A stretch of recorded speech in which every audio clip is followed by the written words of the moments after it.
This is the West Michigan Sports Show, presented by Dasos Digital.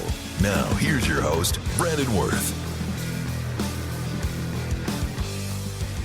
Welcome into another edition of the West Michigan Sports Show, presented by Dasos Digital. Brandon Wirth joining you here live from our WBRN studios here this Saturday morning, as you're listening in here this Saturday afternoon. Big thanks to those that are tuning in. Big thanks as well goes out to our sponsors of this show. We can't do it without, obviously, their great help. If you want to become a sponsor for all of our local sports, be sure to call 796-7000 and get yourself in contact with Big Rapids Media Network, and we'll get you hooked up with the sport, with the team, and with the package that works best for your business. Those include, but aren't limited to, Johnson's Automotive, the Schuberg Insurance Agency, Quality Car and Truck Repair, AlterCare of Big Rapids, Parasol Sales and Service of Big Rapids, Moto the Mecosta Transit Authority, and the Mecosta Osceola Career Center. Thank you for your support of the West Michigan Sports Show. We'll get into some score recaps. We only have two to cover for you here on this Saturday, as a couple games will be happening later this afternoon. Not able to be in the studio live with you here today due to Ferris football being in town hosting Davenport for a chance for the GLIAC regular season championship. And so those will be over at Top Taggart Field. And good luck to our Bulldogs as well as girls basketball here this evening as well. But the main two scores we got for you, Reed City football in the regional final, as well as Morley Stanwood. They're in regional competition there. So those are really the scores that we'll talk about here in just a moment. But in this show, we will get to the score reports, and then we'll also talk a little bit of preview for some basketball on deck, as well as talk about the importance of evaluating players and athletes by their careers and not just one moment. And it feels appropriate, especially with what we've had over the last 24 hours. I know me personally, I'm laboring a little bit. I'm a little emotional, and that's nothing to do, obviously, with all the things that, when it comes to how the boys played last night, kind of getting into the score recap. Reed City falls to Boyne City in the regional final, 34-21. So the Ramblers will move on. They'll play the winner of Newaygo and Lansing Catholic, who are kicking off. They kicked off as of 1 o'clock if you're listening to us live. And so we'll get the score report to you here next week. Ahead of that state semifinal matchup for whoever wins, we'll play the Ramblers at a neutral site, which will be very fun. But Reed City season obviously came to an end a little earlier than we would have expected, right? This was a team that could have made it to Ford Field this year. There was a lot of hype. There was a lot of anticipation. And you got to give hats off to Boyne City for the second half of football that they played. Very impressive stuff from Coach Suttle and that staff, able to move on. They were road warriors, and they got the job done at the end of the day. And so very impressive stuff from them. But Reed City, They need their credit, folks. This team went through a lot of turnover, especially with the skill positions this year. A lot of seniors that left the program. A lot of big shoes to fill. Let me tell you, a lot of big shoes to fill.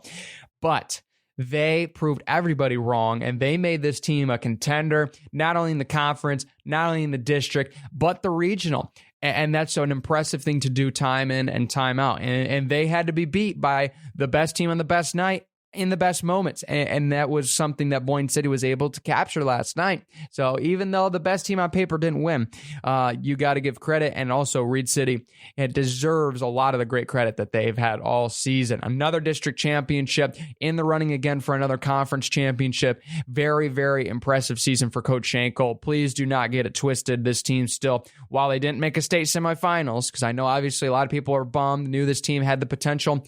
That's the glory and the dread of sport, right? The best team may win one day, and the best team might not win the next. And you know what? That's what happens in sports. If there wasn't sport, we would have all of our records decided when the schedules come out. That'd be pretty boring, right? It's whoever plays the best on any given night. And so that's something that we saw pan out last night. Reed City was the better team on paper, but Boyne City played a little bit better. And that's just the glorious sport, right? It can be anybody's night, any given night. Also in regional action, Molly Stanwood against Pewamo Westphalia. What a season for the Mohawks as they fall in 3 sets over in Kent City in the regional final to the Pirates of Pewamo. Incredible season. I mean, you're talking just some incredible performances from them. Obviously, they would have loved to hoist the regional trophy, but I think it just goes to show that this is a very, very fun team that has just made it such a long ways. I mean, Moly Stanwood has always been great. They have always been a good program, but I mean, this year they have really proved just how good they are. I mean, going through all the way to the regional final, beating through a lot of these teams. I mean, a semifinal regional sweep over Calvin Christian, right? Granville Calvin Christian. That's a really good volleyball team. They were able to do that. And so they had quite a few overall really good performances. I mean, you're talking some standouts, right? Especially there, Piper and as well as Brooke. You look at some of those individuals and they just played their hearts out, and you got to give credit to them for what a great season they did. And there's some great athletes around the area that deserve a lot of the flowers, and that obviously goes with some of those that I mentioned there from Moly Stanwood, obviously from Reed City, a lot of those great senior standouts, right? Landon Jackson, as well as some of the other guys on the inside. When you look at Wyatt Spalo, you look at Ethan Thompson as well. So I think it's really impressive just to see a lot of these athletes just being recognized for all the great work that they've done, and I think it's super impressive. So congratulations on the great seasons there for Moly Stanwood volleyball, as well as Reed City football, unfortunately coming to an end. And that definitely feels like a good segue into saying that these athletes should not be judged on what happens in a night.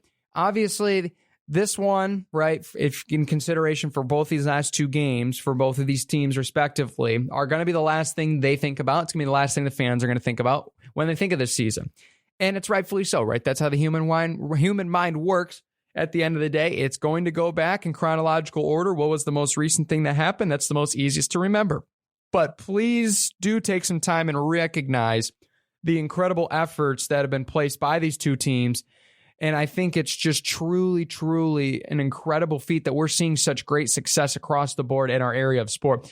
A lot of areas don't have teams that are making it through the district into the regional, even competing for a regional championship, right? That's kind of an outside thought to them. So when we got Central State Activities Association, CSAA teams still battling through and still competing at the highest level in multiple sports, I think that just goes to show how great the conference is. And we should be thankful, and we should be grateful, and we should be thoughtful of what happens during the season. The growth and the development of young people is what high school sports is all about, right? Obviously, if you win games, you're right, you win competitions, you win meets, no matter what it is, that's obviously great. Trophy hunting is always the desire, right? It's always going for the glory, and that's understandable. But at the end of the day, I want people to realize it's just about the people and their development, these young people, as it is for win trophies, right? And you look, especially the trophies mean everything to these individuals, right? And they're going to remember it for a lifetime, and they should. They earned it. They have the right to be able to think upon it, be able to talk about it, be able to brag about it a little bit, right? They went out and they got it. And that's something that is impressive. And it takes a certain emotion, passion, and drive to get there. And that's what makes it such, it makes it such a complex dynamic of sport. There's so many different things that happen in a given season, during competition, during the season, and it's outright in as far as length goes. There's so much that can be happening to a team, and they can still battle back, right? That's the end of the day, what happens. And I think it's super impressive to see the fact that you have these teams battling through injuries to still be competing at the end of the year. You got obviously the toughest schedules, the toughest road tests, and you have teams competing to the final play, the final whistle. And I think that just goes to show it more means the character of the person in consideration than it does the overall result. Because at the end of the day, there are many moments where the game could be over. The game could be said and done. The result is basically solidified. It's going to be etched in stone, right? The chisel and the hammer are about to collide.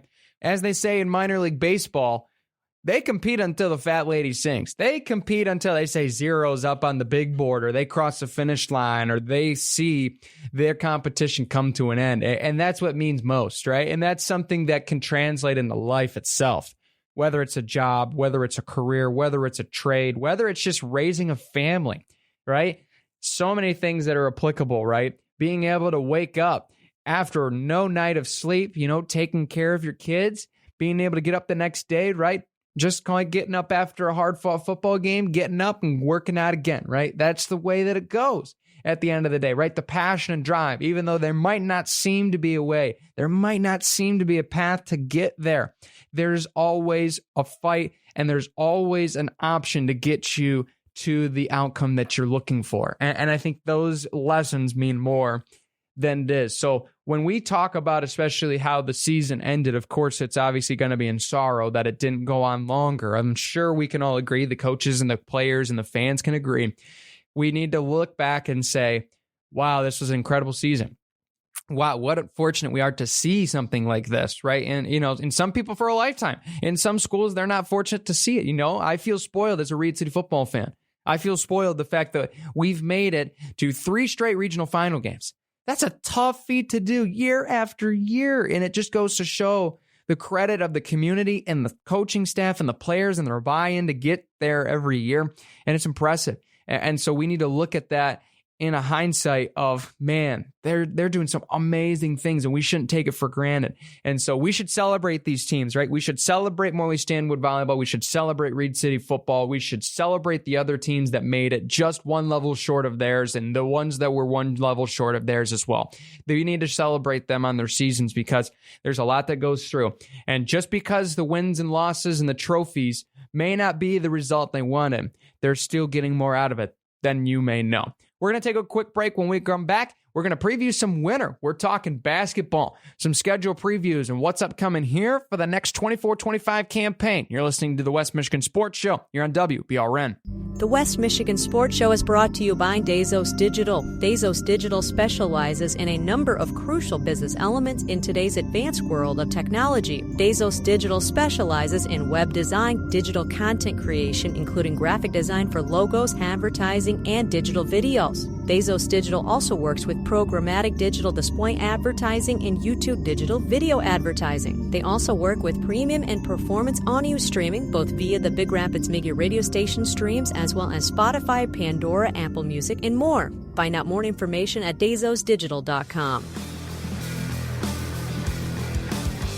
Welcome back to the West Michigan Sports Show, here presented by Dazos Digital. Navigate your way through the digital wilderness with all of our great experts at DazosDigital.com as it's time to get into basketball season. I know it's a quick turnaround, and trust me, I would like to keep talking about football just a little bit longer, but obviously life goes on, the show goes on, and so we're going to flip the script and get into basketball. That will be our next coverage, high school basketball. You can catch myself as well as a partner to be announced very soon. Very excited about what's going to go down here this season for Big Rapids basketball. That will be right here on News Radio WBRN, and so you'll be able to catch that coverage and all the great sports coverage here, especially for high school sports and the Cardinal basketball season. But don't worry, the rundown is going to continue, folks. We're going to bring it into basketball, and we're still figuring out the details as far as how many episodes, right, per week, how many episodes we're going to be going through throughout the season, and so there will be some things that we'll figure out, but just so you know, it's going to continue, and those will get the exclusive right here on the West Michigan Sports Show. So there you go. We're getting into basketball season, and obviously we take a look here. We'll start on the men's side, the boys' side, and obviously looking back at the 23-24 season. Reed City dominant campaign under Coach Walsh, 10-0 in conference play, 19-5 to lead the way. Very, very impressive stuff from them last year. Big Rapids and White Cloud both clawing through the CSAA slate. Grant as well made it a fun season to watch for them, beating a lot of teams up in some good games, especially at home and on the road. And you saw some great development as well for some bottom teams making their way up. You look at teams like Kent City trying to make the next step forward, looking at Central Montcalm really trying to get over the hump and get to the next level. And so there's a lot of promise with a lot of the teams here in the area this upcoming year. And it's going to be really fun to follow, especially for some teams that lost a lot of seniors, and especially like Reed City, who is the defending conference champ as far as the regular season goes. Obviously, Big Rapids spoiled the party at the Den as far as the conference tournament goes, as they were the winners last year. And so obviously we're going to look here at the upcoming season. And the biggest change is we're going to see the division division split again. It's going to be red and white this year, formerly gold and silver. And so there'll be 6 teams in the red. And basically how the schedule will work. This is a very unique schedule because a lot of the conference teams are playing each other this year. All of the red teams will play each other twice. So obviously 6 in the red, they will play each other twice. There's 5 other teams. So there's 10 conference games up for grabs once again. Excuse me. Getting tired over the layover. And then we also have them, as far as red teams go, playing the white teams once. So they'll play Kent City, they'll play Lakeview, they'll play White Cloud. And so those games will happen one time. So that gets you through to the other side for 5 other games, right, in consideration of one of those inserted red teams. So there's 15 games right there out of the slate. So not as many non-conference games for these teams this year. And so we'll kind of look through the schedules for you, give you a little bit of a preview here, just a sneak preview at some games maybe to watch, especially coming up for Reed City, the defending champs. I mean, it starts with a good one right out of the gate with McBain on the road at the home of the Ramblers up there in the Cornstalks. It's going to be a fun match up there. That's going to be on the 26th at 7 o'clock. That's a triple header. So freshman basketball for Reed City. How about that, folks? First time in some time. We've had a freshman team. Good to see. JVs as well at 5:30 and then 7 o'clock for the varsity. That game will be held there at McBain. So that will be the way they open up the season. Obviously, those that know the rivalry too well of 131, the Battle of Misiola, that will be on December 20th.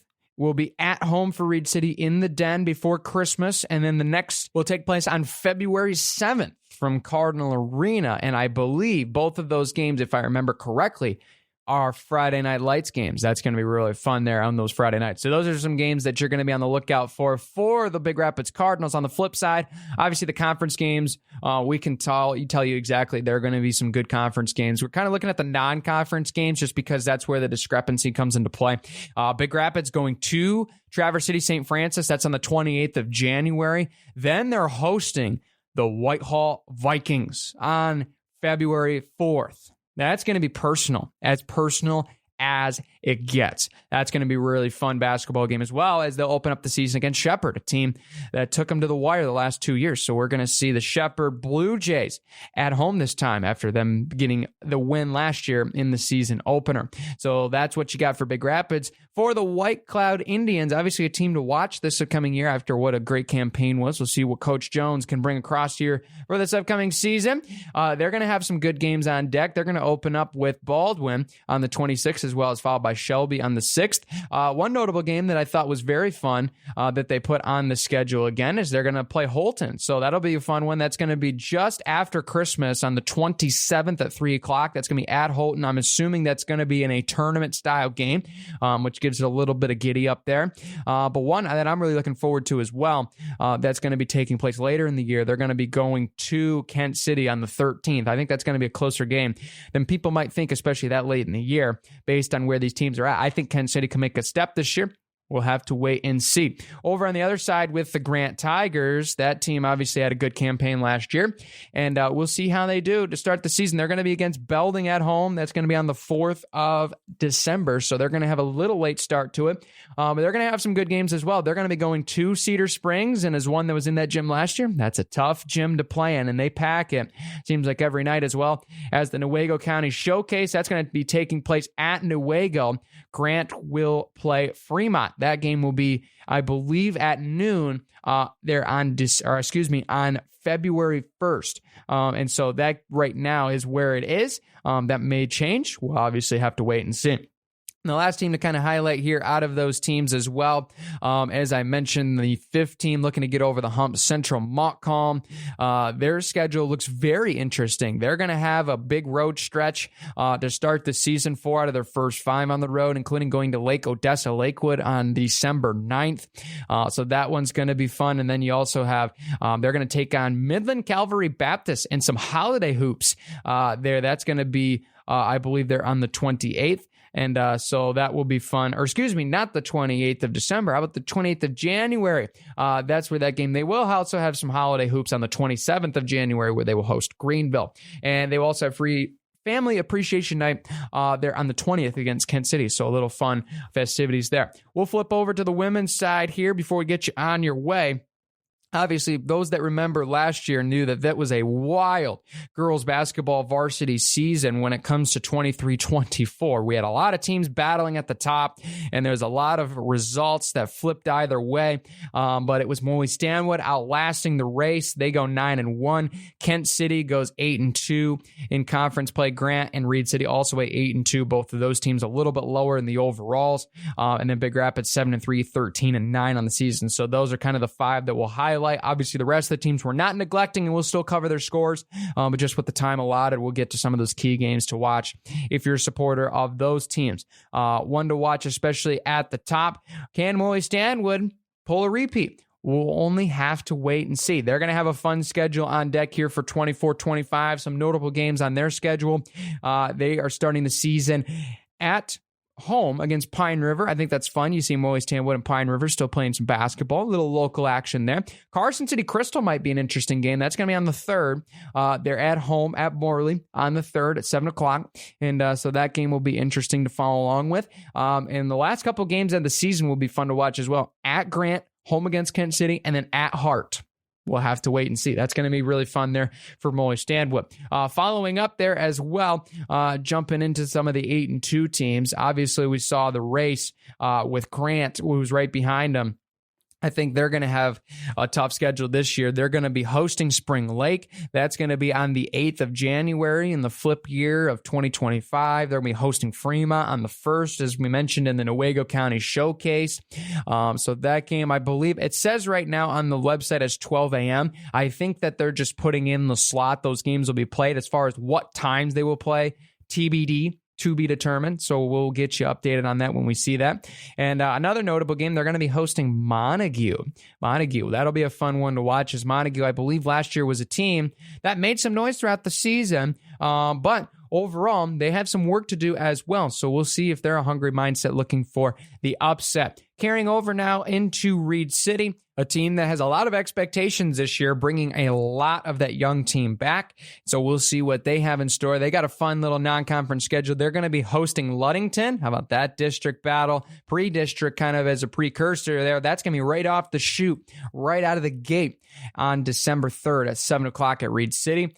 So that'll be a fun game to follow along with. Obviously, the holiday tournament, Reed City will be hosting once again. Opponents will be filled on, that'll be January 3rd and January 4th. They will also be hosting Petoskey there on January 28th, 7 o'clock game there on Tuesday. That should be a fun game as well, as they will host at the end of the season. They will be hosting Ithaca, as well as they will be traveling on the road to face off against a good team there in Petoskey, as I mentioned, as well as they will go to Clare there as the last game of the regular season. Final team to highlight as well. We're going to be interested to see what Newaygo does this year. I think that's going to be a team that's kind of an outlier looking on the fence.